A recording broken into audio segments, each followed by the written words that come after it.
Jadi gue adalah tukang gali kuburan dan selama gue kerja gue sering banget mimpi-mimpi aneh yang terkadang berasa nyata. Tapi semua mimpi itu masih jauh lebih mending daripada mimpi yang baru aja gue alami. Jadi waktu itu gue dapat job gali tanah kayak biasa. Gue gali sampai selesai dan setelah itu gue nongkrong di pos buat nungguin jenazahnya datang. Niu niu niu. Suara sirine terdengar mendekat. Gue jalan ke depan gerbang bersiap untuk membantu mereka ke tanah yang udah gue gali. Mereka menurunkan jenazahnya ke liang kubur dan memberikan aba-aba untuk gue menutup kuburannya. Gue pun mengambil cangkul dan segera menutup tanah itu kembali. Nah pas gue lagi nutup, gak sengaja gue nyenggol jenazahnya sehingga yang tadinya menghadap ke bumi jadi telentang menghadap ke atas. Duh ada-ada aja gue bilang, repot ini mah kalau ngulang lagi. Malas biarin aja gak apa-apa. Dengan cepat gue nutupin jenazahnya pakai tanah dan berusaha nyembunyiin kesalahan gue itu. Gue mikir gak akan ada hal buruk yang bakal terjadi juga kok. Walaupun gue cukup yakin bahwa malam ini gue pasti akan mimpi yang aneh. Proses pemakaman selesai dan gue pun pulang ke rumah. Awalnya tuh biasa aja ya, tapi kok tubuh gue kayak ngerasa ada sesuatu yang salah gitu. Adalah gak usah dipikirin, gak ngaruh juga orang udah mati. Gue mandi dan rebahan di kasur. Malam pun tiba. Langit mengguyur hujan deras dan meniup angin kencang. Gue menatap gelapnya langit hingga teringat kejadian tadi siang. Namun gue berusaha pura-pura gak peduli. Walaupun di dalam hati gue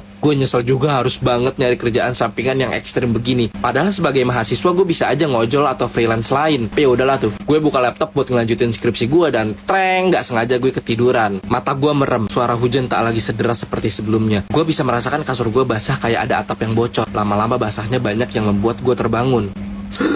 Gue membuka mata ngeliat sekeliling gue. Gelap banget, nggak kelihatan apa-apa kayak orang lagi nutup mata. Gue raba-raba kasur untuk nyari HP gue dan nggak nemu. Tapi gue malah merasakan feel aneh. Lah gue tidur di mana? Kok rasanya kayak tanah semua? Gue meraba ke samping dan ke atas hanya untuk merasakan hal yang sama. Anjir ini tanah semua. Gue ada di dalam tanah kah?